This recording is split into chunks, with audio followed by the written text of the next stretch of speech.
आप बीच पर पिकनिक मनाने गए हैं और वहां मट्टी आपकी आंखों में चली जाती है। आपको कैसे पता लगेगा कि मट्टी आपकी आंखों में चली गई है? फॉर श्योर, क्योंकि आपको नज़र नहीं आ रहा। लेकिन नज़र ना आने के साथ साथ आप कंफर्टेबल भी नहीं है, आपको तकलीफ हो रही है। और सिर्फ इसी वजह से आप इतने अनकंफर्टेबल हैं कि आप समंदर पर इंजॉयमेंट छोड़कर वॉशरूम की तरफ भागते हैं और पानी भर भर कर आंखों में डालते हैं।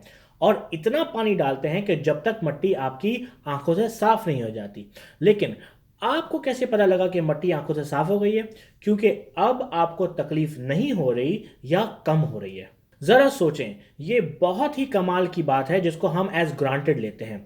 लेकिन सोचा जाए तो इसमें बहुत कुछ है सीखने के लिए। आज हम जानेंगे कि पेन यानी कि दर्द क्या होता है एंड पेन किलर्स कैसे काम करते हैं। This is Gauhar Rizvi and you are on my channel.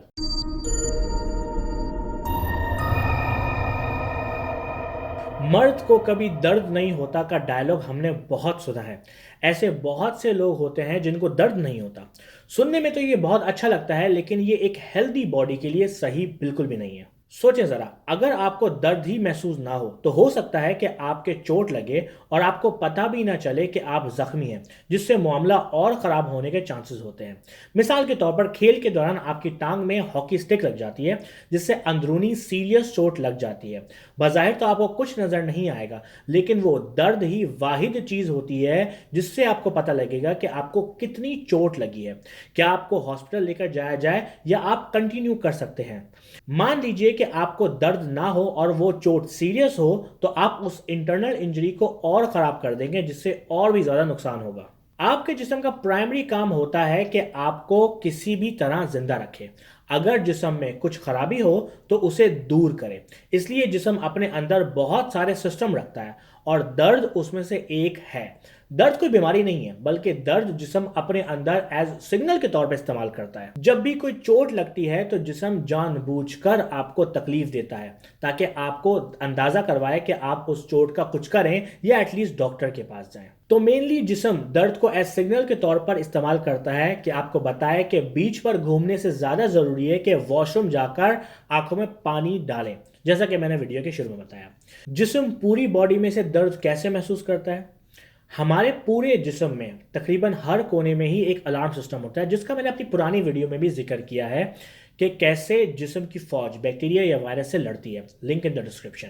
ये अलार्म सिस्टम पूरे जिस्म में फैले होते हैं और जो ये अलार्म सिग्नल ब्रेन तक पहुंचाने का काम करते हैं वो सेल कहलाते हैं नोसिसेप्टर्स। ये नोसिसेप्टर इंसान की पूरी बॉडी में तकरीबन हर जगह ही होते हैं, लेकिन ये रिसेप्टर्स बहुत ही कमाल के होते हैं। ये सिर्फ तब ही ब्रेन को सिग्नल भेजते हैं जब कहीं पर डैमेज होता है, और जब ये रिसेप्टर्स एक्टिव होते हैं तो फॉर श्योर तकलीफ होती है। लेकिन साथ साथ में वहां से कुछ ट्यूनिंग केमिकल्स भी रिलीज होते हैं जो उस तकलीफ को और बढ़ा देते हैं।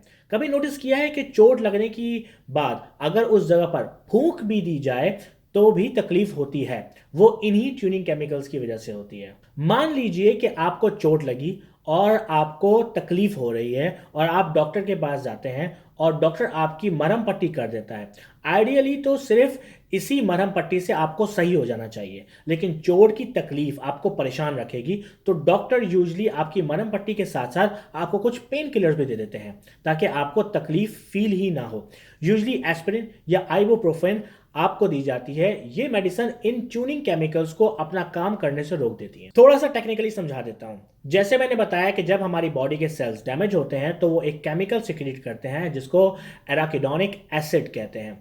हमारी बॉडी के दो और एंजाइम जिनका नाम कॉक्स 1 एंड कॉक्स 2 होता है, वो इस एराकिडोनिक एसिड से मिलकर एक और केमिकल बनाते हैं जिसका नाम होता है प्रोस्टाग्लैंडिन। और ये प्रोस्टाग्लैंडिन बहुत सारे केमिकल्स बनाता है जिसमें से हमें बुखार होता है, टेम्परेचर बढ़ जाता है, इन्फ्लेमेशन होती है और जिससे आपको बहुत ज़्यादा तकलीफ होती है और दर्द महसूस होता है। इवन कि कोई हल्का सा टच भी कर दे तो। कॉक्स 1 एंड कॉक्स 2 के स्ट्रक्चर में एक हिस्सा होता है जिसको एक्टिव साइट कहते हैं और वो एराकिडोनिक एसिड के मुताबिक बना होता है, और एस्पिरिन एंड आइबुप्रोफेन यहाँ काम करती हैं। आई नो कि बहुत सारी बायोलॉजी मैंने आपको प्लेट में एक साथ सर्व कर दी है, सो अब बहुत ही सिंप्लिसिटी से बताने की कोशिश करूंगा। एस्प्रिन से स्टार्ट करते हैं। जब कॉक्स 1 एंड कॉक्स 2 बॉडी में निकलते हैं तो एस्प्रिन यहां आकर लग जाती है और टूट जाती है, जिसकी वजह से जब एराकिडोनिक एसिड वहां आता है तो वहां लग ही नहीं पाता। एराकिडोनिक नहीं लगता तो प्रोस्टाग्लैंडिन नहीं बनता एंड दर्द फील नहीं होता। एस्प्रिन की ही वजह से वो एंजाइम यानी कि कॉक्स 1 और कॉक्स 2 खराब हो जाते हैं, जबकि आइबुप्रोफेन एस्प्रिन की तरह लगने के बजाय आइबुप्रोफेन वहां जाकर अंदर बैठ जाती है, जिससे भी सेम ही रिजल्ट निकलते हैं। लेकिन आइबुप्रोफेन वापस बाहर निकल सकती है, जिससे कॉक्स 1 एंड कॉक्स 2 वापस नॉर्मल पोजीशन में चले जाते हैं। सवाल यह आता है कि एस्प्रिन एंड आइबुप्रोफेन को कैसे पता लगता है कि दर्द कहां है और वहीं जाकर बाइंड करना है।